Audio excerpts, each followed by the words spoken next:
Hey, good morning, good afternoon, good evening, folks. It's the one and only V, the Guerrilla Economist, coming to you on this recorded show with my main man, Matthew Ehret. You can find Matthew Ehret over at CanadianPatriot.com, as well as the Rising Tide Foundation.net. The links will be in the description box, and also subscribe to his Substack over at Substack.com, Matthew Ehret. Again, the links will be in the description box. And this is the GeoStrategic Hour, and we're glad that you've joined us, folks. And again, also check out roguenews.com, where this interview will also be posted. And make sure you check out our paid sponsors, mycbdedibles.com, mycbdedibles.com, for all your CBD edible goodness, no matter what it is, whether it's coffee or doggy treats, they have what you need, mycbdedibles.com.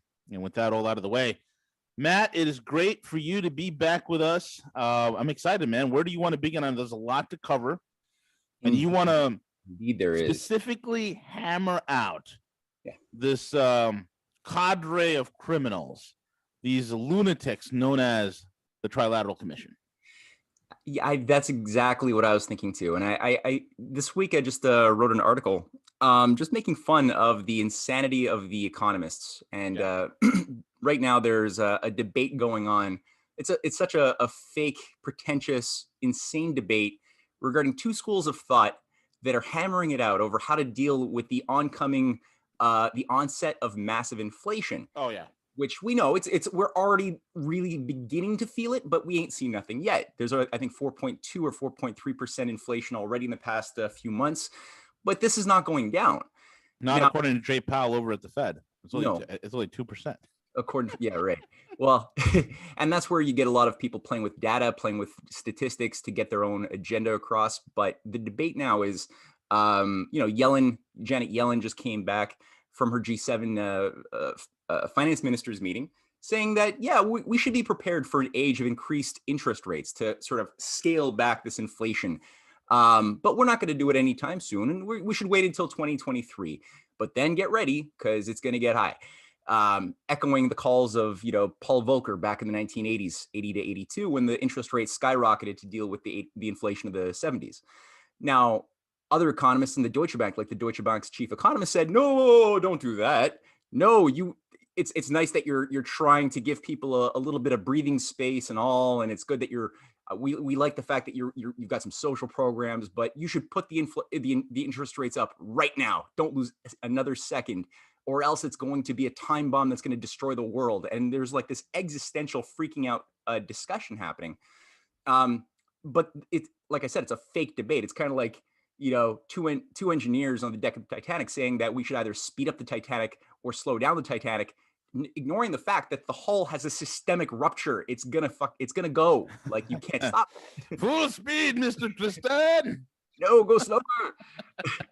So the whole thing betrays the fact that both of them are ultimately in agreement that the underlying problems are not problems, that we could just work around them, and that in both of those cases of these opposing two camps, supposedly, they both say that Paul Volcker's approach in 1980 to 82 to deal with inflation is the right way to go. It's just a question of when.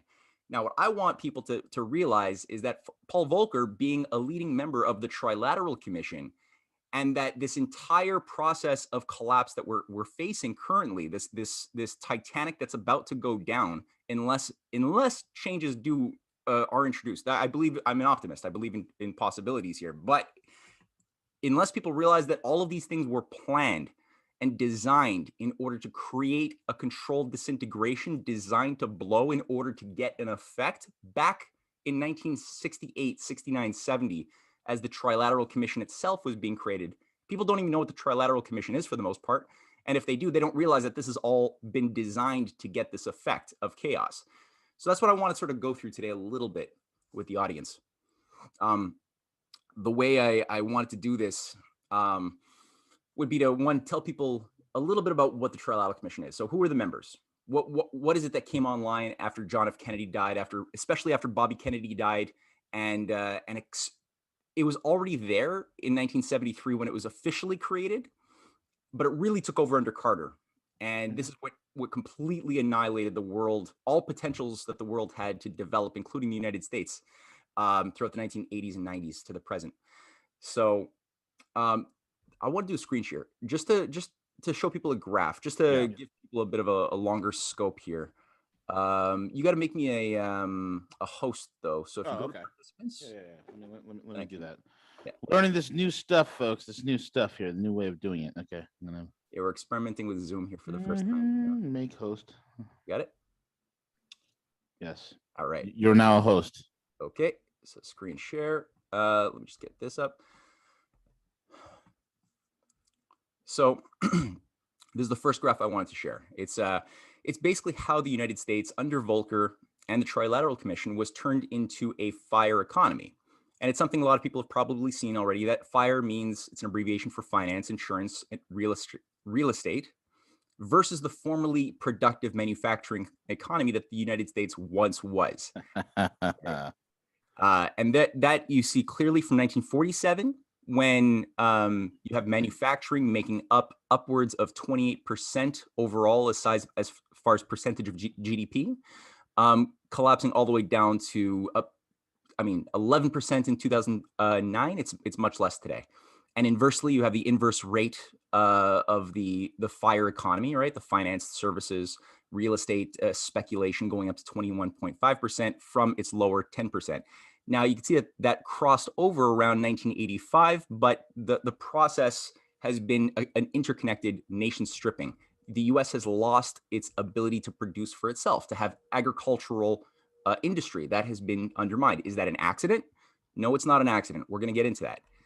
And then there's another way of looking at this regarding the three variables here of agriculture, industry, and services. So the things that keep you alive as citizens, the things that your money should be always tied to and investing upon improving through scientific progress, are the means of producing the things that are needed to sustain your life of people, such that you could then do fair trade with other nations. So you produce enough for yourself, and then whatever excess you have, you trade fairly with your neighbors. That's a healthy version of globalization that we never saw. So what you see there is a longer trend from 170 years. And you can just see the clear breakdown where services are just increasing at consistent rates all the way. And this again ends at around 2011, 2012, all the way to becoming almost 80% of the economy of the United States, including Canada too, same rates. And meanwhile, industry, which had almost hit 40% overall of the labor force at the end of World War II, is consistently brought down, right? Again, that's even less today, 10 years, 12 years, 11 years later. Agriculture, the labor force should go down as technology improves in agriculture. So I don't think that the collapse in agriculture as far as percentage of labor force is that indicative of the crisis, but the other two definitely are. And as we will see, the amount of farms that have gone bankrupt and taken over by Monsanto and Cargill, that actually is also a factor too. You know what's amazing, man? When you go back up to the FIRE economy chart, right? If you go right back up there, for the people that are watching this, right? I want you to think about this. What these idiot engineers have done, these powers that be, these curmudgeons, these morons, these idiots, these psychopaths have done, is this: everything about finance, insurance, and real estate should be components that bolster and support a physical economy based on manufacturing. Okay, it should exist. Mm-hmm. Finance and insurance and real estate, all these things should be attachments. These should be the appendages to a robust physical economy based upon manufacturing. Yeah. But we don't have that. No. They completely inverted it. Yeah. And again, by inverting it, they've created all these negative feedback loops that when you allow finance, insurance, and real estate to run rampant, as we're seeing in the latter half of this century, latter half of the 20th century on into the early aughts and to where we are today, what you're seeing is the negative feedback loops that are creating capital destruction. That number one. Number two, it's creating an environment where there is no mark to market. There is no price discovery. The assets are so overvalued and devoid of any sort of reality. And this is a danger zone. Yeah. This type of setup right here, where you have the FIRE, the finance, insurance, and the real estate being so lopsided to manufacturing and a physical economy, It only benefits the grifters. It only benefits the crooks.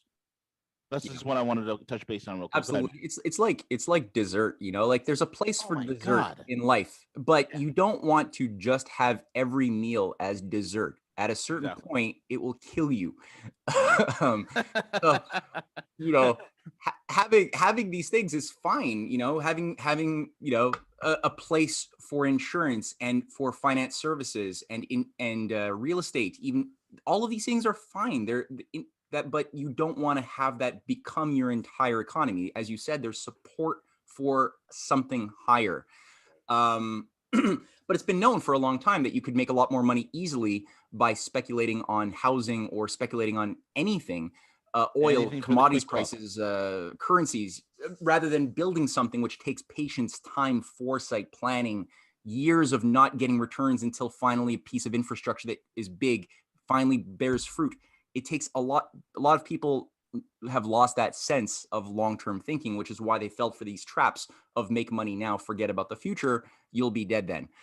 So this is part of a nation stripping program. It's been thought through, it was applied, and it was also applied. If you look at the next three graphs I put together are just on advanced science, because a fact of life with human beings is our carrying capacity, how many people we can sustain, is always limited based upon whatever technology base we use at that moment, which gives us a certain relationship to certain limited resources that are better than previous sets of resources that, let's say, our grandparents or great-grandparents had to deal with based on the lack of knowledge that their society lived in. So new knowledge comes with new powers of sustaining more people at higher qualities of life. What drives that is creative scientific progress.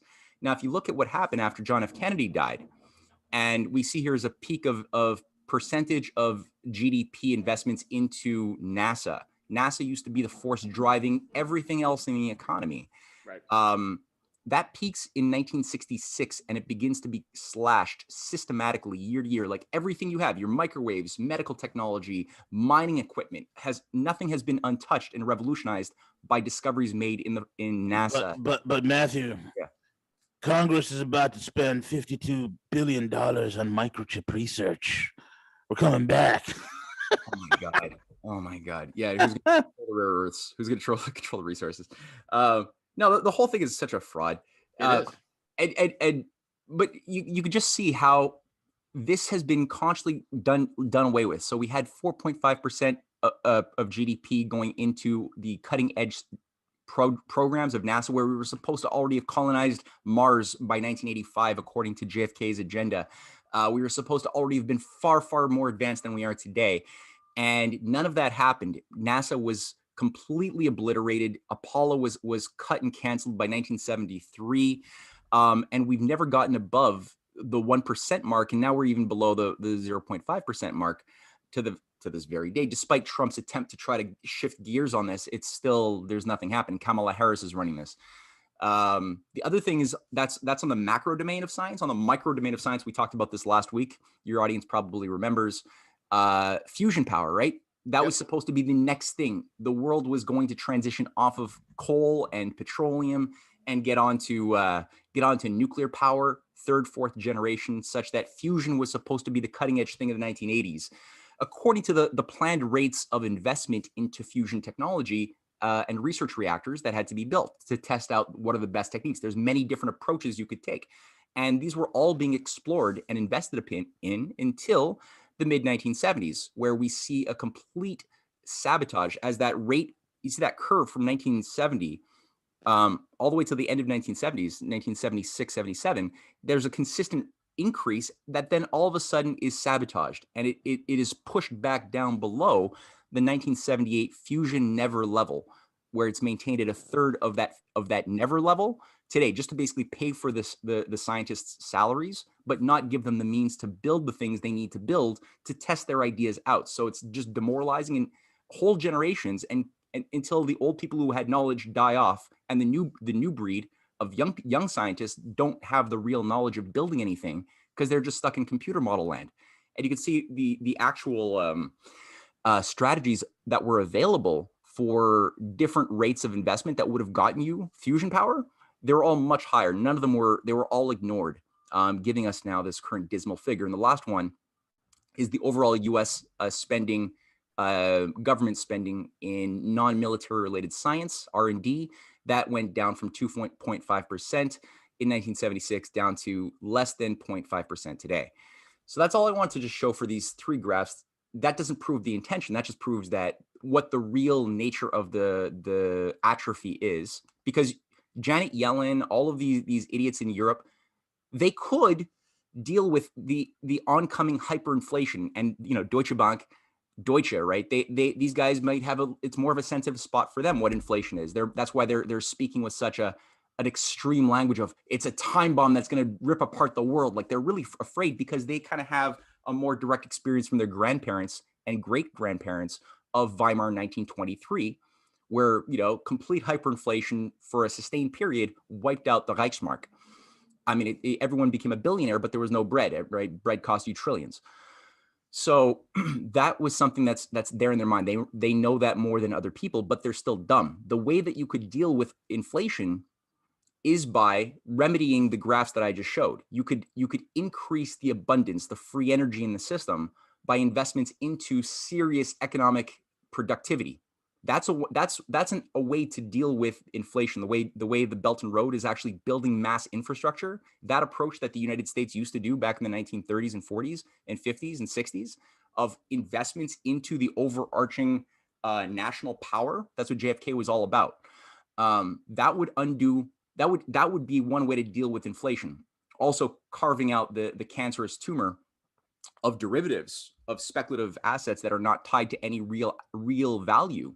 That's another thing that would go a very long way. That's what Roosevelt did in 1933, right?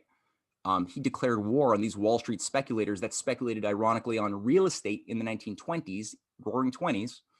And then they had a controlled disintegration in 1929, where all of these different financiers called in their broker call loans all at the same day, right? So that anybody on the JP Morgan preferred clients list was able to then sell early, make a fortune. And then when everybody else goes bankrupt during the bubble's blowout, they were able to purchase pennies on the dollar. And, we just saw fortunes multiply as a giant wealth transfer occurred in 1929, all the way through 1932-33. Now, what Roosevelt did, unlike Yellen, he didn't just manipulate interest rates. He didn't just print more money to bail out Wall Street or too big to fail banks. He didn't do that. Yes, money was printed. Yes, there were interest rate issues that were dealt with, but he went and he broke up the too big to fail banks. He actually went in with Glass-Steagall. And that's what they avoid that because that means a fight and they're afraid of that fight.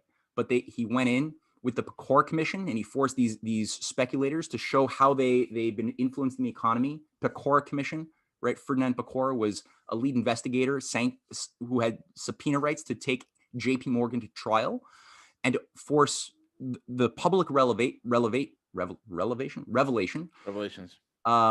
of how these bankers manipulated the world into that speculative enterprise, that bubble that they then blew, and hundreds of bankers went to jail. But then by breaking up with Glass-Steagall under Senators Carter and Steagall and Glass, Senator Steagall and Congressman Glass. Yeah. One was Republican, one was Democrat. One was less good than the other. But the point is, they didn't want the U.S. to collapse, and they were able to agree on that. So they they introduced legislation to break up the speculative from the productive commercial functions of banks. I know Harley Schlanger, who's often on your show, talks about this a lot, and it's so important that people let this sink in.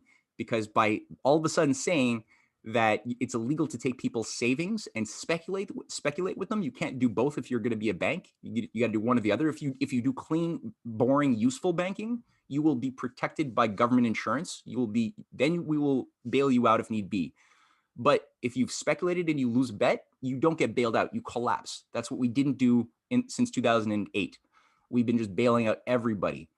And so again, it's that just like back then, it was an intention to get that effect because the outcome of the Great Depression that they orchestrated was to introduce the solution, which was a great reset bankers dictatorship under the Bank of England, the Bank of International Settlements, and the League of Nations, kind of like today's NATO, City of London. It's the same beast. It's the same great reset of the World Economic Forum. It's the same type of philosophy and the same methods. But Franklin Roosevelt sabotaged that. He went into the Bankers Conference in London in 1933. He removed the U.S. from all participation in any of the events that were supposed to consolidate a new unilateral central bankers control of nation states. He said, no, we're not going to play with that. As he was doing his fight inside of the United States, and as he was unleashing national credit through the Reconstruction Finance Corporation to invest into the Tennessee Valley Authority, the rural electrification, the Hoover Dam, like thousands of other smaller projects along the way too, to really start building the U.S. out of the crisis, to regain the lost manufacturing, the lost steel production that had gone, I mean, something like 50% of U.S. steel production had been destroyed by the Great Depression. That was all built back up by the time the U.S. entered World War I. And meanwhile, what else were the bankers doing? They were funding Hitler. They were funding Mussolini. They were funding Franco as the miracle economic solutions to restore order to the world. Fascism was an economic solution, and so this is what FDR had to contend with, which has been written out of our history books to this very day. This is the same thing today. So since Bobby Kennedy was killed in 1968 and Charles de Gaulle was ousted in 1969 in France, who were sort of the two leading champions to revive that fight that FDR had last waged, or JFK also tried to pick up that torch, and he did a valiant job until he was taken out. But when Bobby Kennedy and de Gaulle were also ousted, one through killing, one through a color revolution in France, the same thing was applied, a controlled blowout of the system. But it was going to be more difficult for the oligarchy now, because the US and the Western economies had spent now 25, 30 years of building themselves up after World War II into strong, productive nations. How do you get somebody who's capable of producing for themselves to willfully destroy themselves and their kids and their grandkids yet unborn? That's not easy just to go and do that. So this took time. It took a lot of planning. And the one thing that one of the driving organizations to bring this forward was set up by David Rockefeller and Zbigniew Brzezinski. And we mentioned this at the beginning, the Trilateral Commission. And this was the manifesto for the Trilateral Commission was written in 1970 by Zbigniew, who later on becomes the National Security Advisor under Carter. Henry Kissinger is a member. David Rockefeller III, who is the president of Chase Manhattan, is a co-founder of this thing, who bankrolls it. And the idea is that under the Cold War, the three nodes of world control are going to be the United States, Western Europe, and Japan. And that's the trilateral idea. I love it. I love how that whole entire thing just blew up in their faces. I wonder what was the last thing Ziggy thought before he croaked. Oh, man. I mean, I'd like to think that he was a little bit embarrassed, but I don't know if these guys are capable of that. But it's a joke. It's a total joke when you look at these three basket case zones today. Completely incapable of even governing themselves, let alone trying to govern the world. But that's what this thing was set up for. And Zbigniew, in his Between Two Ages, America and the Technotronic Age is how he called it. Yeah. He considered 1970 to however long it takes, as we're seeing it's 1970 to 2021. He considered that an interim period between two ages. The former age was the industrial age of scientific progress and growth. That age had to come to an end for the greater good in his mind. That's how these guys think, because it was unsustainable. The more we grew, the more we were going to set nature out of equilibrium, which is its natural state. So between that age, there was this period of change. That's what we're living in at the end point of now. He was at the beginning point of that because he created it. And then the new age, this utopian age, was what Samuel P. Huntington, who was also a Trilateral Commission member, called for as, the age of the constant clash of civilizations, and while at the same time you would have a end of history era, right? You'd have a new hegemon, a leviathan, that would control the divided small warring zones under a world of no creative growth, no change. It would just be, essentially a new Roman Empire. Yeah, neo-feudalism. Neo-feudalism, exactly. So they love that. They're like, there's an unfortunate amount of like death of innocence that has to happen, unfortunately, but that's what the computer models say, and so we'll do it. And Zbigniew said in his Between Two Ages that, quote, the technotronic era involves the gradual appearance of a more controlled society. Such a society would be dominated by an elite, unrestrained by traditional values. That is like national, belief in nationalism, God, family. Those are traditional values that the new elite would not be affected by at all. Soon it will be possible to assert almost continuous surveillance over every citizen and maintain up-to-date, complete files containing even the most personal information about the citizen. These files will be subject to instantaneous retrieval by the authorities. And he goes on in this ugly, ugly way, but they're really it's a God complex that he's obsessed with. And this he writes in 1970 as the manifesto for the Trilateral Commission. It's created in 1973. And if you just look at how many of these Trilateral Commission members became high-level executives of Carter, because it really took over under Carter. And you have Walter Mondale, Carter's vice president, Harold Brown, the defense secretary, Cyrus Vance, secretary of state, Michael Blumenthal, the treasury secretary, James Schlesinger, the energy czar, who said that essentially nuclear power is unnecessary. And Paul Volcker himself becomes the Federal Reserve chairman in 1979. So these are all Trilateral Commission guys. Henry Kissinger, as I've already said, is a Trilateral Commission member as he's putting online the NSSM, the National Security Study Memorandum 200, that calls for the targeting of 14 poor nations that want to develop industry the way Japan had done. Mexico, Pakistan, India. It's a no-no. No, it's all a no-no. And he clearly lays it out that the U.S. foreign policy has to let go of its former traditions, which involve, under John F. Kennedy or Eisenhower's Atoms for Peace, or FDR's plans with the Shah of Iran in South America. The former U.S. tradition had been to help poor nations pull themselves out of colonialism by developing manufacturing, big infrastructure, full spectrum economies. That had to finally be put away with. And the new policy for the U.S. foreign policy had to become depopulation, especially regarding nations that want to use the resources by technology. Because his logic was if they develop the way Indira Gandhi or President Bhutto or Thomas Sankara all wish to see. And all dead, by the way. All dead. All dead. Assassinated. Not a coincidence. But his logic was if they develop, then those people who will be at a higher standard of life and are industrializing will start utilizing the resources under their soil, but that's in the strategic interest of the U.S. to maintain and control, so we can't let that happen. Thus, and he goes through different ways to promote depopulation, and it gets blood-curdling. Withholding food is one of them.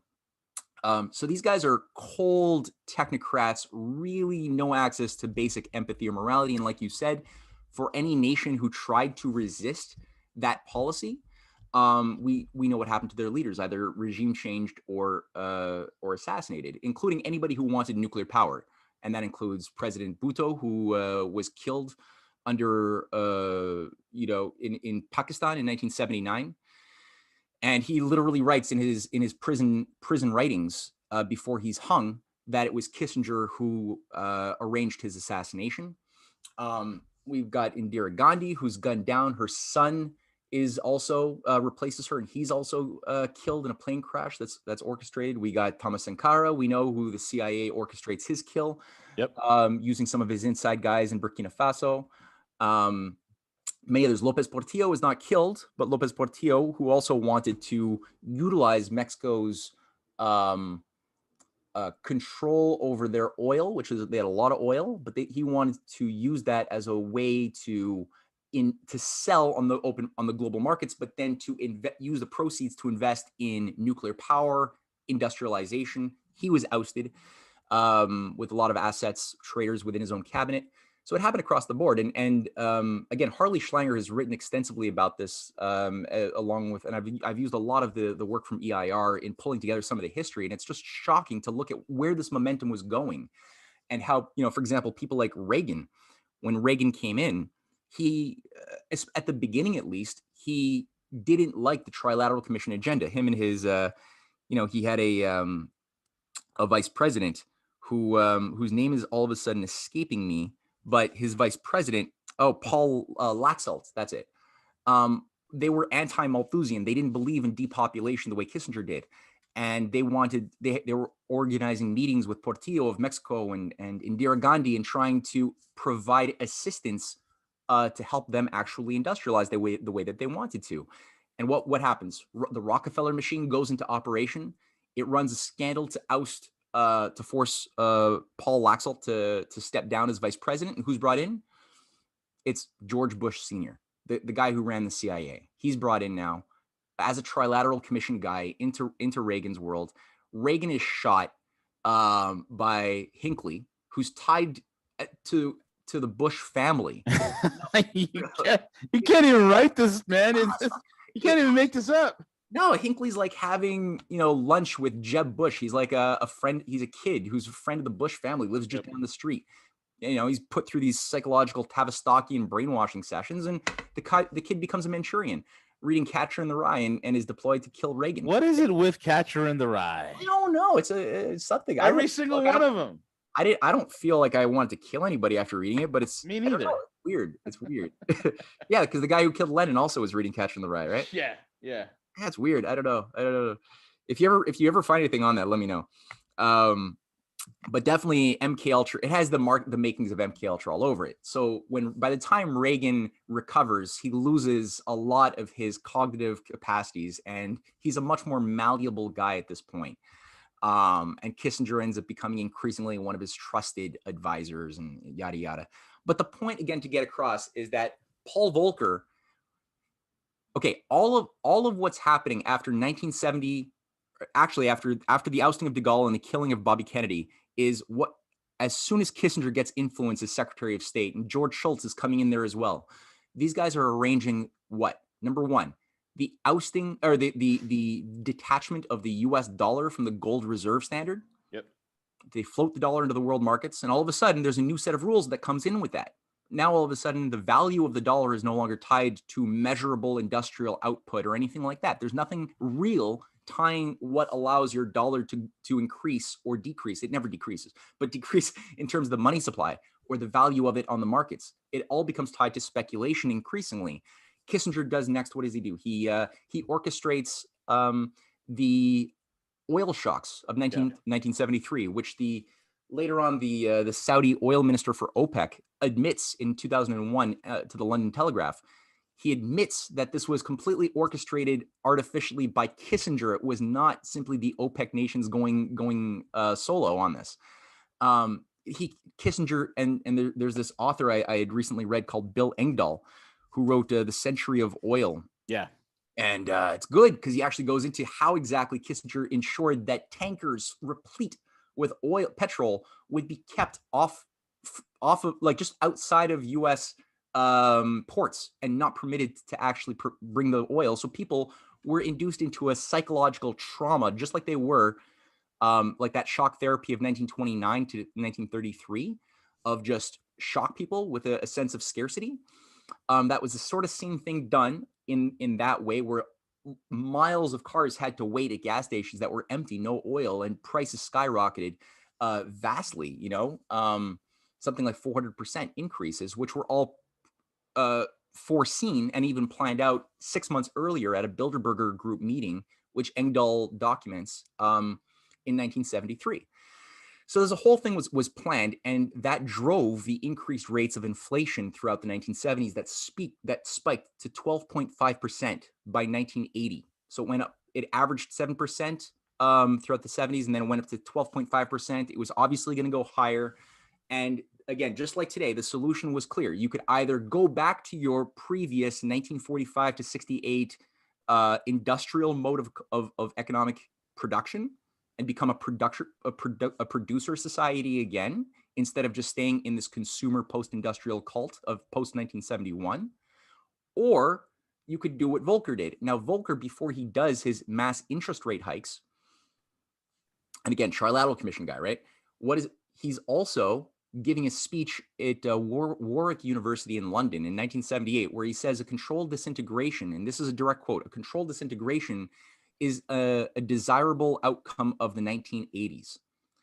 Now, a controlled disintegration of the world economy, does people think, oh, he just means a controlled disintegration to, like, you know, seize up the flow of credit in order to deal with inflation? It's like, no, not really.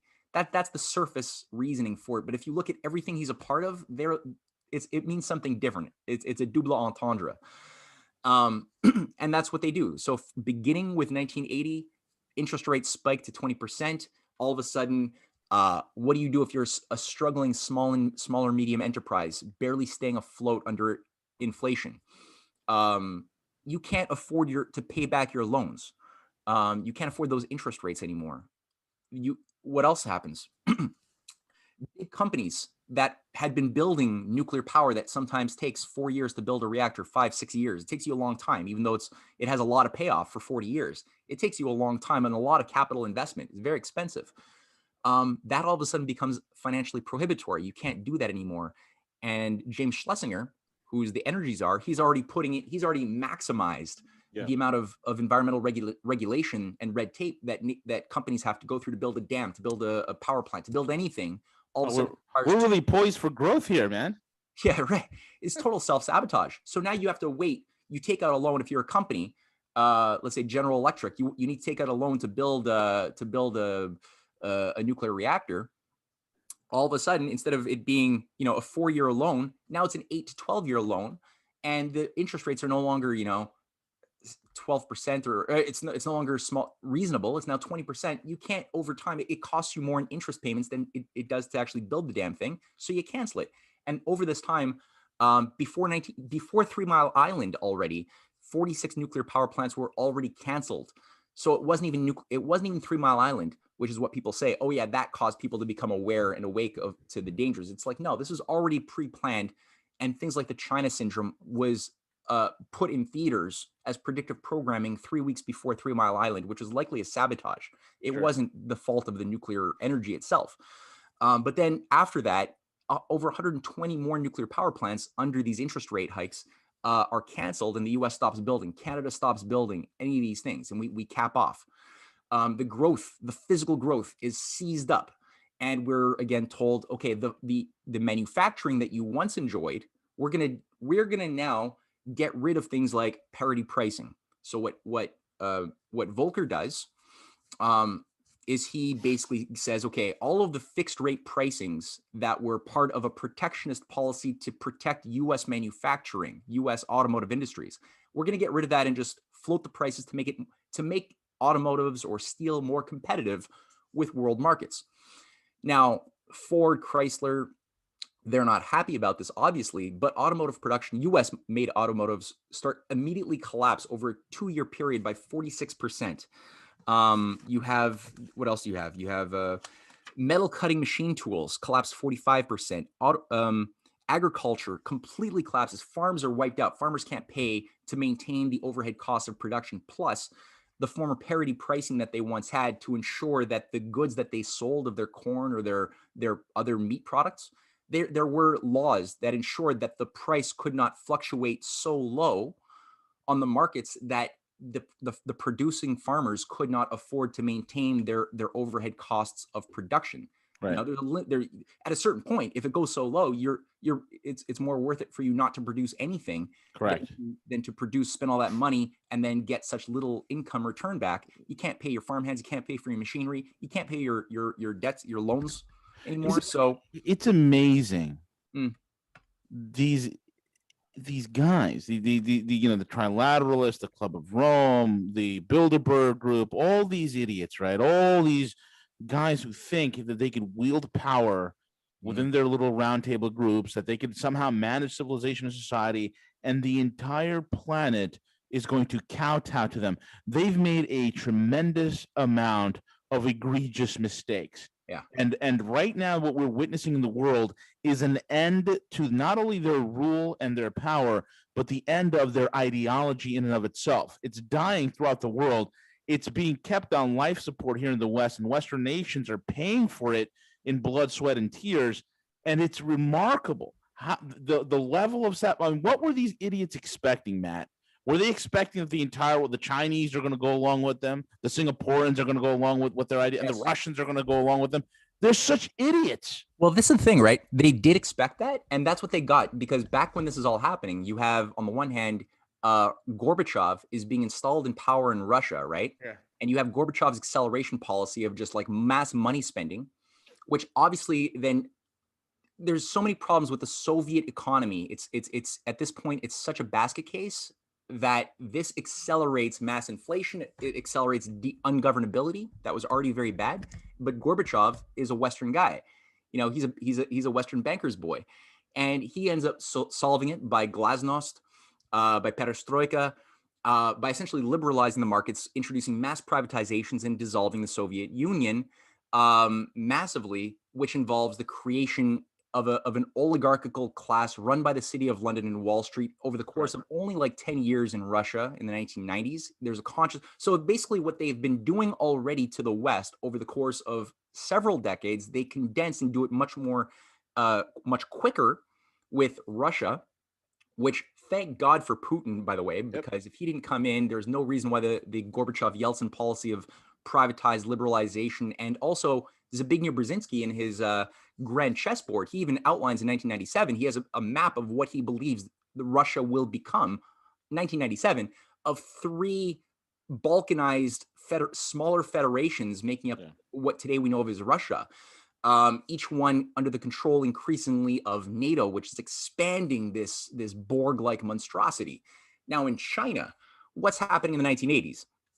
You got, I'm going to write a paper on this. I'm actually in the middle of just doing a bit of research, but Zhao Ziyang is a guy now who becomes first he's the Chinese president or prime minister. Then he becomes the CCP General Secretary from 1987 to 89.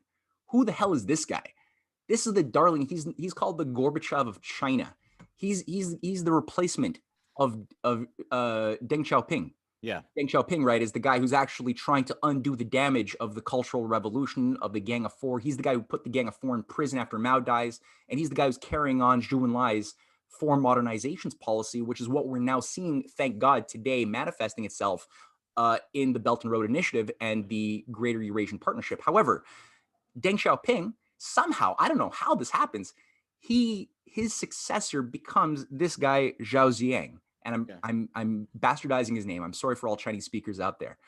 But this guy goes to the United States. He loves Milton Friedman, the libertarians. He's trying to bring that all back into China, to brainwash, to prepare the groundwork for Reaganomics and Thatcherism, liberalization, Friedman economics in China in the 1980s.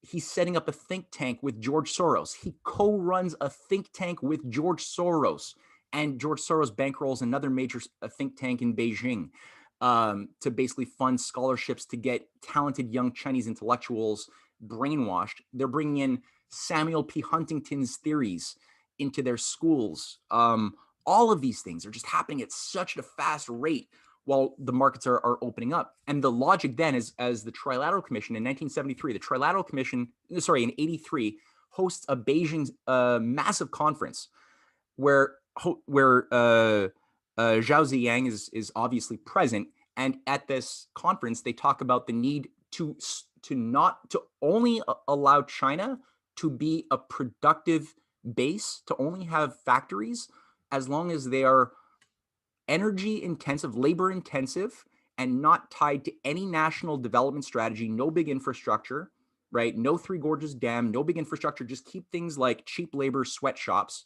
tied to the ports for exports to Western Dollaramas and Walmarts. That's all that is supposed to happen. And Zhao Ziyang is like, yeah, we could make a lot of money on that model very easily. So that's what they're doing in the 1980s, and it's not going well. And then all of a sudden you get now a fight back in Russia, you don't get proper patriots at that time in Russia who can fight back against this liberalization there, and it takes over and it nearly destroys Russia, right? Russia is still repairing itself from that damage to this very day. In China, luckily, they wake up, and the thing that wakes up the Chinese really is Tiananmen Square, where they're beginning to resist this brainwashing of their young and this liberalization. And one of the things that finally kicks their ass and they're like, okay, we can't tolerate this anymore is a color revolutionary event that today has become Tiananmen Square. The anniversary of it was just a week ago, on I think it was June 4th. Yep. Which is apparently this massacre that kills. We're all taught here in the West that this is a massacre. 1 million people died in Tiananmen Square. I used to machine gunned. Yeah, tanks, and then they were dive bombed by aircraft, Matthew, and sprayed by Gatling guns, and then a nuclear tactical device was set off, wiping them all out. The place is irradiated for 1,000 years. Yeah, Bashar al-Assad has destroyed his own people just as he was about to declare victory against ISIS. No, exactly. It's all psyops, and Gene Sharp is a guy who was on the ground just days before Tiananmen Square, the guy who Operation Yellowbird. That's what Tiananmen Square is. It's Operation. They ran the beta test. The prototype of Tiananmen Square was run approximately 2 years ago in Burma. Okay, or what's it called, Myanmar, right? It was run in Burma before they brought it to Tiananmen Square. And what did they do? They set up shop where? In Hong Kong. You had the CIA, you had British intel. They were in Hong Kong. They got a whole bunch of agent provocateurs. They got the whole thing together and they set up Tiananmen Square, which is the completion of Operation Yellowbird. Exactly. And Hong Kong was still under largely British control. I mean, it was a British colony. They call it the MI6 CIA of the Pacific, and they still do. That didn't really ultimately change, despite the fact that it was headed back over in 1997. Macau was only headed back over to the Chinese in 1999. It was a Portuguese colony all this time. But these are still intelligence operations that are working as part of an operation to undermine China. That's why China takes a very hardline, zero tolerance stance on a lot of these things. They should. Yeah, because frankly, if you give an inch, I mean, there's so many active operations that have been active for decades to carve up Xinjiang and call it East Turkestan, to carve up Tibet, call it Free Tibet. And back in Tiananmen Square, there were also Tibet riots being orchestrated by the CIA, Radio Free Asia, run by the CIA. The Dalai Lama was speaking to the people as well, or at least a voice passing itself off as the Dalai Lama, probably the Dalai Lama, because the Dalai Lama's whole family has been in bed with the CIA going back to the 1950s, and that's been documented. So there's so many points where they want to do like what Zbigniew Brzezinski was talking about with Russia, with the Soviet space, and balkanize it all, and then also break up Russia itself, the main Russia as we know it. They've had plans. You could see graphs, images of trilateral CFR commissioned think tanks talking about breaking up China as well. And so Zhao Ziyang was ousted finally after Tiananmen Square, which, by the way, there was no massacre in Tiananmen Square. I'll just say that right now. People can do their own research. That's a psyop. But Zhao Ziyang was ousted. He was permanently exiled, like kept in his own home. All honors were removed forever. Like he was shamed properly as he should. His collaborators, a lot of the leading collaborators who worked with him, escaped. Either they went to prison, or if they escaped, a lot of them just went to the United States, where they live to this day, running operations today. And I think you can only understand things like Epoch Times or other things like that by looking at that network. And then also George Soros was permanently ousted from China, thank God. It took the Russians longer to oust Soros's Open Society networks and the NED, but so they did want that. They did, and you can only understand what is China today, what is Russia today, what is their alliance about today, what is the multipolar alliance, if you understand that fight that happened in the 1980s and 90s, which luckily you had nationalists who didn't want their civilizations to be destroyed under this dystopian world government in those countries, whereas in the West, the closest thing we really had to resistance is, we had Trump, who by some miracle, I'm not even sure how exactly, but I mean, there was sufficient amount of democratic mechanism left in place such that something like that could be introduced as a disturbance to fight against it and to create a sort of, for the first time in decades, pushback. Yeah. But there has not been a proper nationalist awakening in the West. And so what we now have is, we got a $1.2 quadrillion derivatives time bomb. The world GDP, measurable GDP, not even measurable because the GDP is not measurable anymore. But anyway, the world GDP is like what, 80 trillion. This is 1.2 quadrillion to maybe $2 quadrillion of derivative contracts that are bets on insurance, on bets that are not tied to any reality, which have taken over the economy. You got debts that have risen to, the US debt now is $28 trillion directly of unpayable debts. You got global bailouts. And when you count unfunded liabilities, it's close to 80 trillion. Really, It's a joke, man. So that's the numbers are saying that unfunded liabilities and plus the national debt, you're looking at 60 trillion or 66 trillion. It's actually close to 80 trillion, and that's what we know of.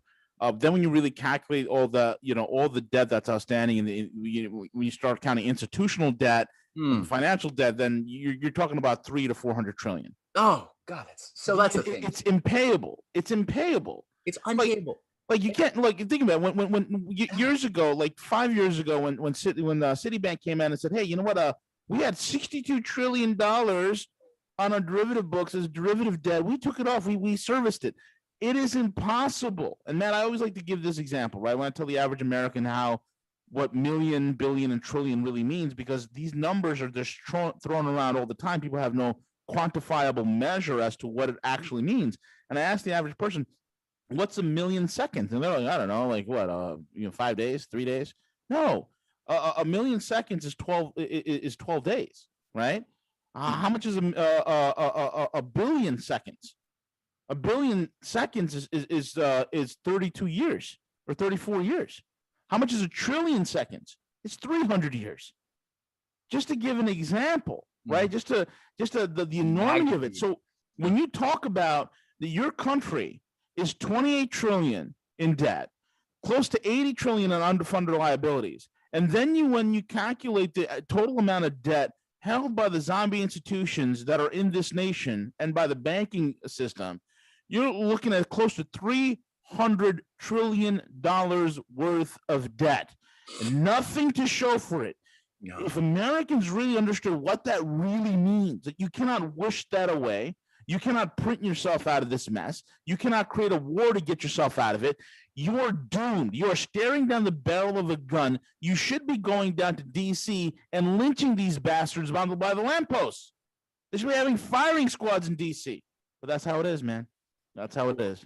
The thing, the whole thing, it's like quantum numbers. Like the only place that these types of magnitudes have usefulness is in plasma physics and quantum mechanics. It doesn't have usefulness in the world that we live in at this stage of the game, So like if you're going to, like you said, deal with this, COVID is not the cause of the meltdown. Just like the broker call loans of 1929 were not the cause of the Great Depression. That's not what caused the bubble in real estate to melt down. What caused that was the abandonment of the Lincoln policy of pro-industrial development that was known once upon a time as the American system of political economy, of protectionism, long-term credit, infrastructure projects to drive the creative growth of your society. That was what William McKinley, he had a direct anti-free trade. It was a fair trade policy that McKinley fought for. And he had a program to help South America develop the most advanced infrastructure and dams to ever imagined in 1901 until he was assassinated. And even though you had a small attempt to bring back that policy with a Republican in 1920 named Warren Harding, who attempted he was surrounded by vipers too, and he died by, oyster poisoning, whatever.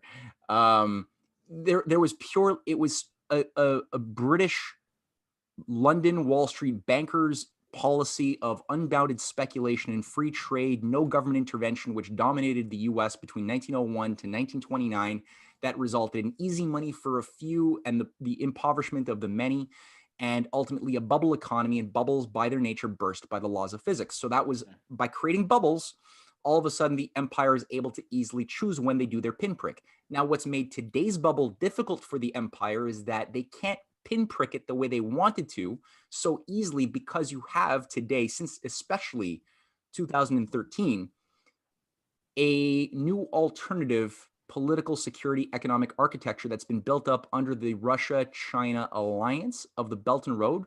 Well, the Belt and Road is the driving engine of economic progress that has extensions into the Arctic, into space. I mean, these nations are working on but 135 nations have signed on to the framework of this, which has made it very difficult to blow the bubble the way they might have wanted to even a decade ago, where there was no serious resistance to this unipolar hegemony. Today, if they blow the bubble without dealing or destroying the Eurasian economic development process, they know that every nation is going to jump from the Titanic onto that new, more functional boat, which actually is going places. Every nation is going to want to survive, and they're going to jump at an accelerating rate. So they're desperately right now, I mean, rolling around, like flailing, looking for different ways to undermine or destroy Russia and China. They're so insanely afraid of this, and everything that they're trying is not really working. We know that Biden is going to be meeting with Putin very shortly, unless he's going to tell him what he needs to know. Yeah, exactly. It's complete. The mouse that roared. Oh man, yeah. No, that's a good way of putting it. Yeah, there's nothing to it. I actually watched the video that you shared today of Biden just like stumbling through in the most unconvincing way his speech, with his fighting his dementia to try to sound like a tough guy. He's got nothing. Putin is laughing at his face, and I don't know if anything constructive can happen out of that. I don't even know if Biden's handlers are going to let him meet Putin face to face, because honestly, they have no faith. His handlers have no faith in his capacity to speak with an actual head of state and stay on top of it. No. So my bet is that they're going to do something to even just sabotage the event from happening. They did that with Trump when Trump was supposed to meet with Putin in Argentina. Remember? Now they're trying the military adventurisms. That didn't work. They've had to scale that back, because they know that Russia is not tolerating that, and Russia has technology that allows them to counterattack and to bypass their full spectrum dominance policy on the perimeter. China as well. They're trying right now. They're focusing a lot on the psyop to get everybody into an anti-China, like China caused Wuhan COVID pandemic lockdown. It's all a Chinese scheme to create a Chinese world government. That's what's being really pushed across all different media outlets from intelligence agencies. And it's seeped down to the left, to the right, all the way down to... I can't wait till I do that Uriah Heep interview and have him on and break down the whole entire Wuhan thing, which he does so masterfully. Yeah. It's going to shock a lot of people, man. I don't think the audience is ready for that type of shock. Are you going to do that soon? Yeah, we're going to... what happened was I had surgery and I was out for a little while. And so me and Uriah, we just kept missing each other. So I've reached out to him. I said, listen, man, at this point, I don't care. If he wants to do it at like 9 a.m. Beijing time, I'll freaking do it. I don't give a rat's ass. I got to have this guy on because it's so important, especially the guy has a deep background in with the DOD, and he worked on a lot of defense projects and whatnot. So he knows his stuff. He knows his stuff. Yes, he does. Guy's legit, so it's going to be an eye opener for most Americans to hear from an American who worked in the DOD but lives currently in China. It's going to be an eye opener. Absolutely, dude. No, I'm really looking forward to listening to that. And it's a complete, as he's going to break down for everybody, even ask him some questions on Tiananmen Square. I know he knows a thing or two about that too, if you want to get into, help your audience understand that a bit better. But I mean, the Eurasian Economic Partnership right now is the future. And that is the only, everyone listening if you're in the transatlantic community right now, you are on a Titanic. It's going to go. The cause of the systemic structural rupture that's taken it down the iceberg, it's not China. It's this thing that killed Lincoln. It killed McKinley. It probably killed FDR, and certainly ousted Henry Wallace, who was trying to have a U.S.-Russia-China alliance to avoid a Cold War and to create a new world of prosperity and win-win cooperation. It's the thing that killed JFK and covered up his murder, that it was then used. One of the representatives was Allen Dulles, but it's more than Dulles. It's the thing that killed JFK's brother Bobby and Martin Luther King. It ran the coup d'etat to oust de Gaulle in France. It's the same thing that took over the United States under Nixon with Kissinger and the Trilateral Commission. But it's not just the Trilateral Commission. It's not David Rockefeller III by itself. These are all aspects of it, but it's something more. And the founding fathers of the United States, if you read Ben Franklin, if you just read Hamilton, read Washington's letters, they understood the nature of this beast much better than most people do today. Absolutely. I think Putin and Xi Jinping get it. Yep. Putin probably gets it better even. Yep. But yeah, definitely. Like this is something which it can only go one way if you let it have its way. Yep. But if you act according to natural law, which is what the founders of America, of the Republic, understood, it can go a very more natural, creative, multipolar way. We could have a bright future. So I just want to like end my thoughts with that sort of more optimistic way of thinking about the world as it should and still could be, based on this multipolar system. Absolutely. Matt, very well said. You broke it down perfectly and succinctly.